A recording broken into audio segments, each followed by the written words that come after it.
Assalamualaikum warahmatullahi wabarakatuh. Halo teman-teman semuanya, perkenalkan nama saya Erica Purnawanti, NIM A210-170-120.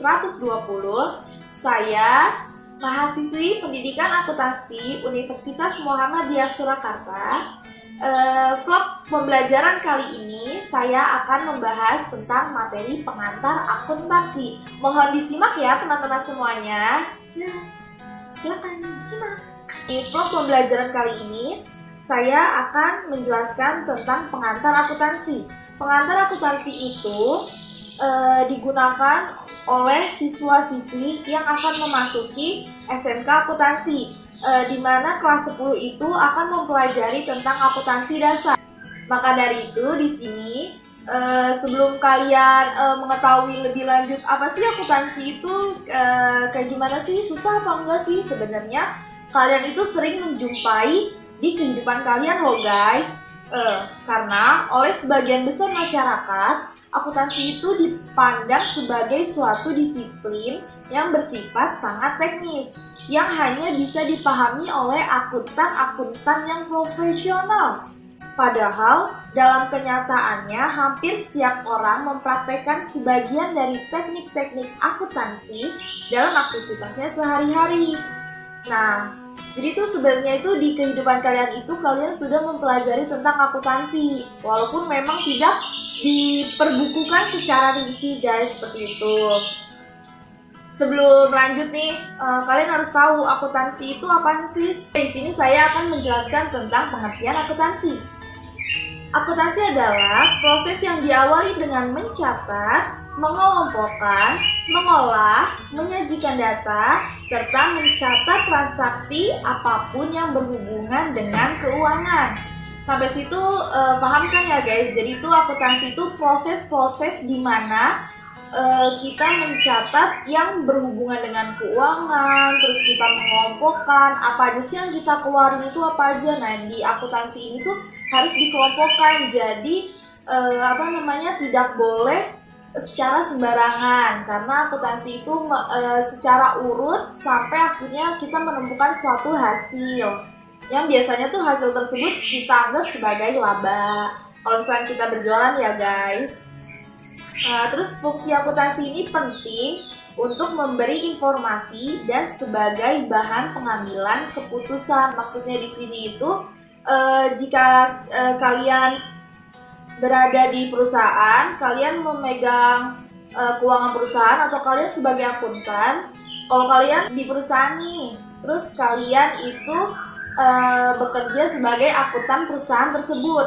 Nah, di situ kan kalian kan akan diwajibkan untuk menyusun keuangan-keuangan yang dikeluarkan atau yang diterima oleh perusahaan kan. Nah, di situ tuh nanti kenapa akuntansi ini sangat penting, karena digunakan sebagai pemberian informasi kepada atasan kita. Jadi apa sih keuntungan yang kita dapat selama 1 bulan ini atau 1 tahun ini, apa sih perusahaan itu menghasilkan apa. Jadi itu sebagai informasi yang akan kita berikan kepada atasan sebagai bahan pengambilan keputusan.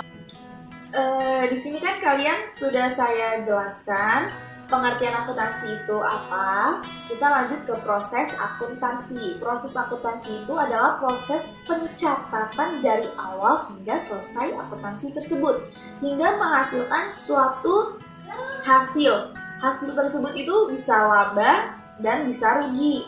Biasanya itu di perusahaan-perusahaan yang menjualkan produk barang dagangan atau menjualkan jasa. Nih, yang saya akan jelaskan proses akuntansi pada perusahaan jasa. Yang pertama, pembuatan bukti transaksi.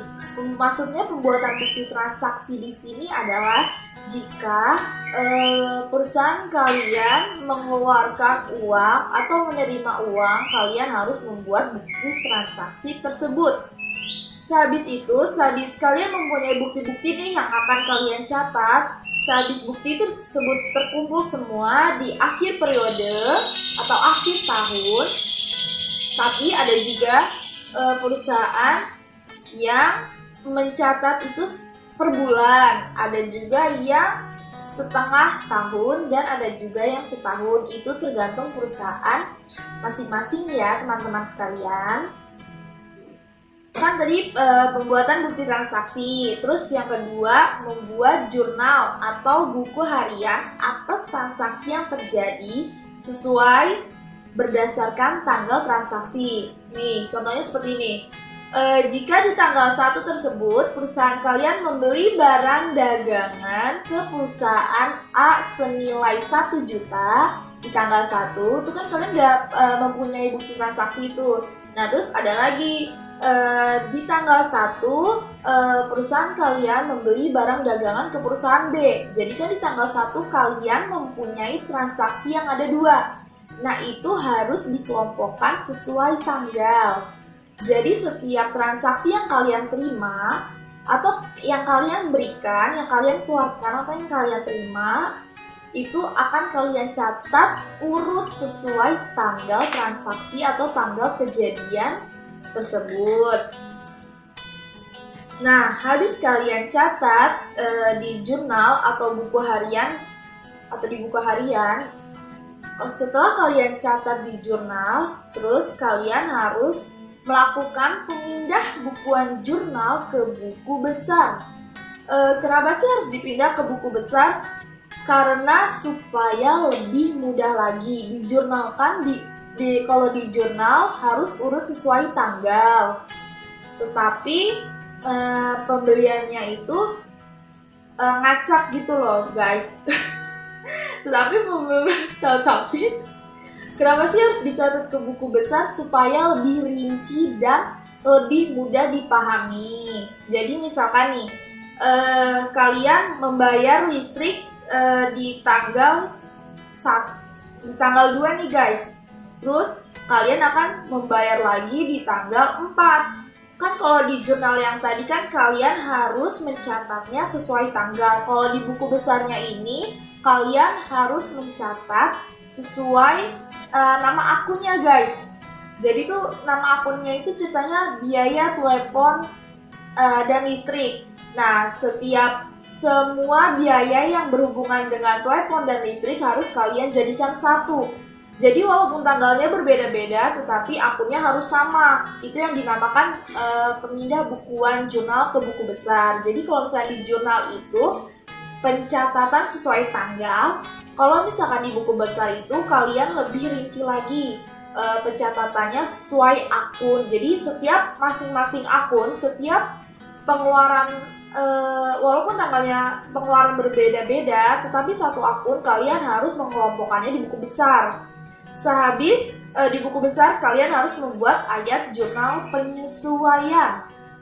Sehabis itu pembuatan kertas kerja, menyusun laporan keuangan, membuat jurnal penutupan buku besar, terus meraca saldo setelah penutupan, terus membuat jurnal pembalik. Kenapa di sini sehabis jurnal saya tidak menjelaskan lagi? Karena kalian harus mengetahui dasarnya dahulu. Kalian baru kelas 10 awal di SMK akuntansi. Jadinya saya akan menjelaskan dasar-dasar pengertiannya dahulu. Seperti itu. Pokoknya yang intinya tuh tadi, pertama membuat bukti transaksi, pembuatan jurnal, terus pemindahan jurnal ke buku besar. Selanjutnya saya akan membahas tentang konsep dasar akuntansi. Konsep dasar ini dibagi menjadi 3. Yang pertama, konsep entitas atau kesatuan usaha. Maksudnya adalah suatu organisasi atau bagian dari organisasi yang berdiri sendiri, terpisah dari organisasi lain atau individu lain. Yang kedua, prinsip objektivitas. Prinsip objektivitas ini adalah catatan dan laporan akuntansi harus didasarkan pada data yang bisa dipercaya sebagai laporan yang menyajikan informasi yang tepat dan berguna.